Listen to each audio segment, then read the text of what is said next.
Un país que en solitario trate de desafiar ese sistema hegemónico es un suicidio. ¿Cuál es la mejor respuesta frente a esto? La integración. Pero algunos no la hemos logrado todavía, esa integración. Y algunos lamentablemente ni siquiera entiendan el porqué de esa integración. Gracias a Dios un gigante como Simón Bolívar la entendió hace 200 años, ¿no? En el marco de ese nuevo imperialismo, que ya no es la colonización, ya no es la invasión, es todo un marco supuestamente civilizatorio, económico, jurídico, se da el decreto de Obama. Esa nefasta orden ejecutiva 13692 del 8 de marzo del 2015, que entre otras aberraciones, ¿no?, es justificado porque, y cito, amenaza inusual y extraordinaria a la seguridad nacional y política exterior de Estados Unidos que supuestamente representa Venezuela. Vaya ridiculez, ¿verdad? Un país como Venezuela resulta que es una amenaza para la mayor potencia de la historia de la humanidad. Este abuso del derecho, y aquí están rompiendo todo, ¿no?, las normas de Naciones Unidas, las normas del sistema interamericano, más que abuso del derecho es destrucción del derecho, ha tenido efectos muy graves para Venezuela. Para darles algunas cifras, y yo tengo la mala costumbre de ser economista, así que les ruego, me disculpen mi deformación profesional, y doy cifras.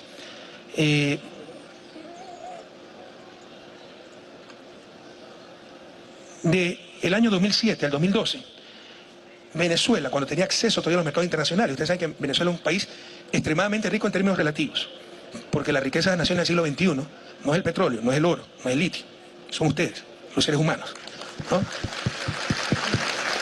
Sin embargo, ayuda a tener recursos naturales y sirven como colaterales, como garantías.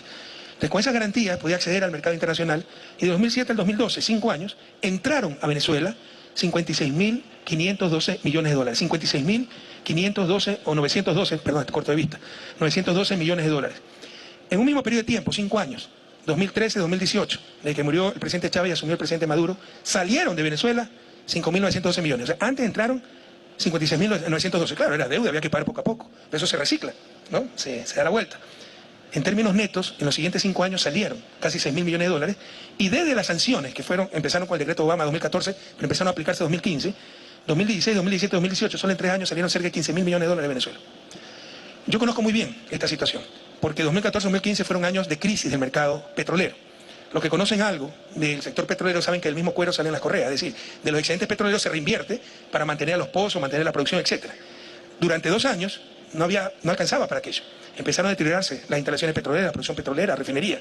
Cuando superamos la crisis, se recuperan los precios, al mismo tiempo puedes acceder a financiamiento para recuperar los campos. Pues eso fue, en ese momento le dieron el gran golpe a Venezuela. Le impidieron acceder a ese financiamiento tan necesario para recuperar sus campos, por el contrario, le exigieron repago de las deudas que había contraído, del financiamiento que había adquirido, y empezó el declive de la industria petrolera venezolana. Y el bloqueo y la agresión contra Venezuela es impresionante, ¿no?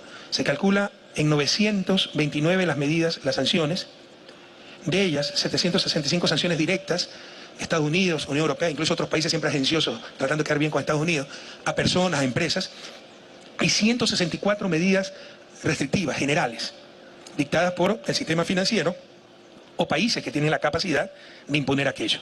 De esas 765 sanciones globales, específicas, para grupos, personas contra Venezuela, pues 468 son contra personas, funcionarios, empresarios. Esto es grave. ¿Se imagina un ministro de Finanzas que no pueda viajar por el mundo libremente? Un canciller que no pueda visitar Europa. Son cosas que tienen impacto en la administración pública, grave impacto. 170 son para organismos públicos, empresas públicas y privadas. 69 para buques nacionales y extranjeros y 58 para aeronaves. Y 164 medidas, estas son las más graves, son generales.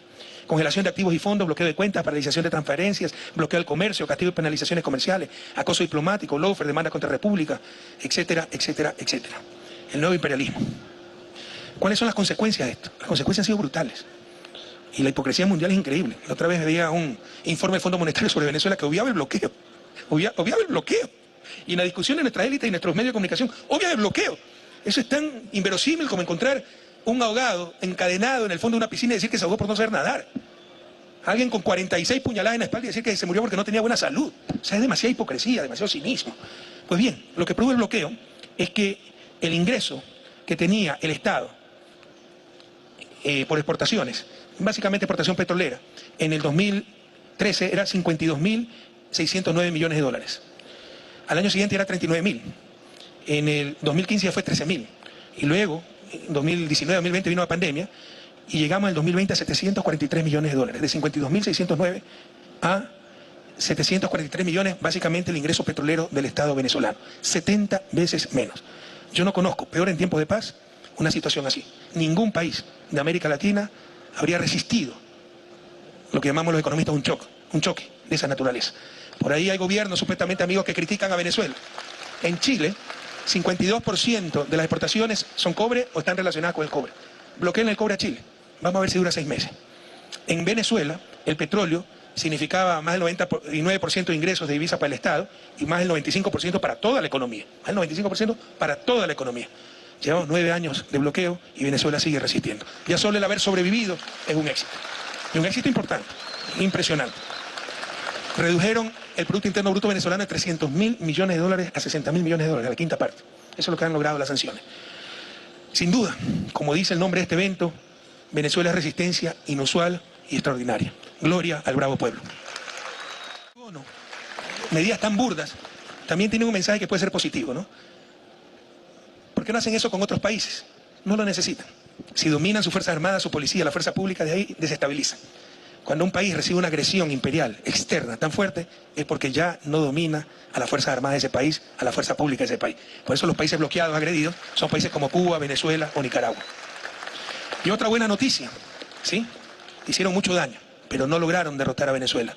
El año pasado tuvimos la tasa de crecimiento más alta de toda América Latina y de las más altas del mundo. Tal vez solo superada por Guyana, que descubrió petróleo. Y petróleo, gran parte de ese petróleo es petróleo venezolano, dicho sea de paso. Por supuesto hay problemas, ¿no? Pero también grandes avances. 2018, si no hay divisas, tienes que seguir pagando salarios en bolívares, se aprecia la moneda, eso genera inflación. La inflación fue de 130.000%, 130.000%. El año pasado terminamos con 234% y por supuesto que hay que seguir avanzando. Pero ya no es ese 130.000%. Y aquí hay que resolver los problemas que son políticos e institucionales. Por ejemplo, hay que poner algo de orden en el un poco caótico o bastante caótico sistema salarial de Venezuela. Pero todavía los desafíos son inmensos, ¿no?